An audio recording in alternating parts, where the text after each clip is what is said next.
ભુજમાં સીઆરપીએફની ટ્રેનિંગ પૂરી કરી પરત ફરેલ યુવાનનું ભવ્ય સ્વાગત કરાયું હતું। યુવાન 1 વર્ષ અગાઉ સીઆરપીએફમાં પસંદગી પામ્યા બાદ તાલીમ માટે ગયો હતો, જ્યાં 1 વર્ષની તાલીમ પૂરી કરીને પરત ફર્યો હતો।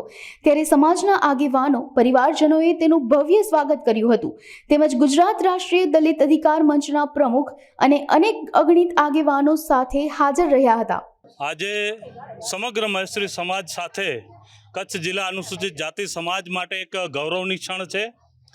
અમારે ભુજ ખાતે સરપંચ ગેટ પાસે મામી મહેશ્રી નગર છે, ત્યાં કને અમારા રવજીભાઈ છે, એમના સુપુત્ર રોહિત કુમાર આજે સીઆરપીએફની એટલે ભારતીય સેનામાં જે અર્ધલશ્કરી દળ છે એનામાં સીઆરપીએફમાં કડી મહેનત સાથે પોતાની લગન સાથે આજે ટ્રેનિંગ પૂરી કરી અને પરત એના માદરે વતન આવ્યા છે। ત્યારે સમસ્ત ભુજમાં વસનાર મહેશ્રી સમાજના સૌ આગેવાનો, મહિલાઓ, ભાઈઓ, બહેનો અને બાળકો સાથે આજે જ્યારે અહીંયા કને કચ્છમાં પધાર્યા છે ત્યારે એમનો ઉમકડાભર એમનું સ્વાગત કરવામાં આવ્યો છે। એની સાથે સાથે હું વચ્ચે ટાંકીને કહું કે એની સાથે વાગડમાં પણ મનોજભાઈ અને રવજીભાઈ એ પણ ગઈકાલે ત્યાં કને સીઆરપીએફની ટ્રેનિંગ પૂરી કરી અને વાગડ મર્દે જે માદરે વતનમાં આવ્યા છે, ત્યારે સમગ્ર અનુસૂચિત જાતિ સમાજ માટે અમારો ગર્વની વાત છે, કારણ કે અમારી સમાજના લોકો, અમારી સમાજના યુવાનો આજે ભારતીય સેનામાં ફરજ બજાવવા માટે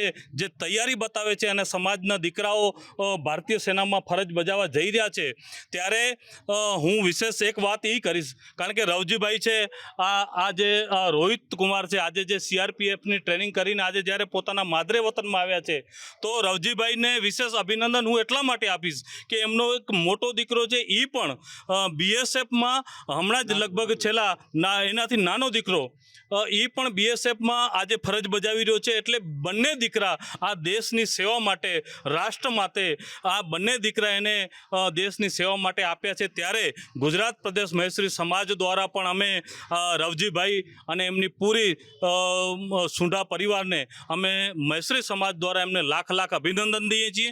એની સાથે સાથે સમસ્ત કચ્છ અનુસૂચિત જાતિ સમાજ અને સમગ્ર ગુજરાત અનુસૂચિત જાતિ સમાજના યુવાનોને હું ખાસ અપીલ કરું છું કે આજે જે રીતે કેન્દ્ર સરકારમાં અર્ધલશ્કરી દળ હોય, ભારતીય સેના હોય, નેવી હોય, એરફોર્સ હોય, એનામાં જે ટાઈમ ઉપર જ્યારે ભરતીઓ આવતી હોય છે ત્યારે સમાજના યુવાનો, દીકરા દીકરીઓ વધુ પડતા આર્મીમાં, બીએસએફમાં, સીઆરપીએફમાં અને આવા અર્ધલશ્કરી દળમાં વધુમાં વધુ યુવાનો જોડાય એવી આજના દિવસે હું અપીલ પણ કરું છું।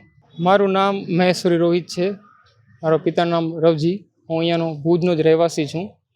મારો ભાઈ પણ બીએસએફમાં છે। અમે 2 ભાઈ અને 1 બેન છે। બેન છે એ ગ્રેજ્યુએશન કરેલ છે, એ પણ હમણાં પીએસઆઈની તૈયારી કરે છે।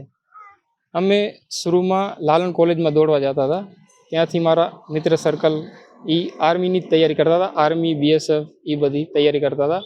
આર્મીમાં પણ મેં ઘણી બધી ટ્રાય આપી, પણ આર્મીમાં દોડમાં ક્યારેક નીકળી ગયા, ક્યારેક મેડિકલમાં, એમાં હું ફેલ થઈ જતો હતો। પછી શરૂઆત કરી એસએસજીડીની ફોર્મ આવ્યા 2019માં, એમાં ફોર્મ ભર્યો, એમાં થોડા કટ ઓફમાંથી રહી ગયો। પછી 2023માં ફોર્મ ભર્યો, એમાં થોડાક પોઈન્ટમાં રહી ગયો। પછી 2024માં એ ભરતી આવી, તો એમાં અમે ફોર્મ ભર્યો અને ઓનલાઈન ક્લાસીસ કર્યા, અને ઓનલાઈન ક્લાસીસથી મારો સીઆરપીએફમાં ચયન થઈ ગયો। અને મારી ટ્રેનિંગ યુપી રાજ્યના અમેઠી ડિસ્ટ્રિક્ટમાં થઈ હતી। મારા મોટિવેશનલ તો આમ કહું તો મારા ફુવા છે, એમનો છોકરો છે, એ છોકરો આર્મીમાં છે, તો એમને જોઈને મને એ પ્રેરણા મળી ને અમે નાનપણથી જ મારો સપનો બીએસએફ, આર્મી એમાં જ હતો, મારો ડિફેન્સમાં જવાનો મારો સપનો હતો, તો એ જ હું તૈયારી પછી ચાલુ રાખીને અને પછી મારો ચયન સીઆરપીએફમાં થયો। મારા જેવા નવજવાનો તો તૈયારી કરે જ છે, લાલન કોલેજમાં ડેલી દોડવા જાય છે, ઓનલાઈન ક્લાસીસ કરે છે, અને હમણાં મોટી ભરતી બહાર પડી છે, તો એમાં એ મારા દોસ્ત છે, એ બધા મને ક્યારેક પૂછતા હોય છે કે તે કેવી રીતે તૈયારી કરી, કેવી રીતે ગ્રાઉન્ડની તૈયારી કરી, તો એવી રીતે હું એમને ક્યારેક સલાહ આપતો હોઉં છું, અને એ તૈયારી કરતા હોય છે, અને એ 100% કદાચ ભવિષ્યમાં એ લાગી પણ જશે 100%।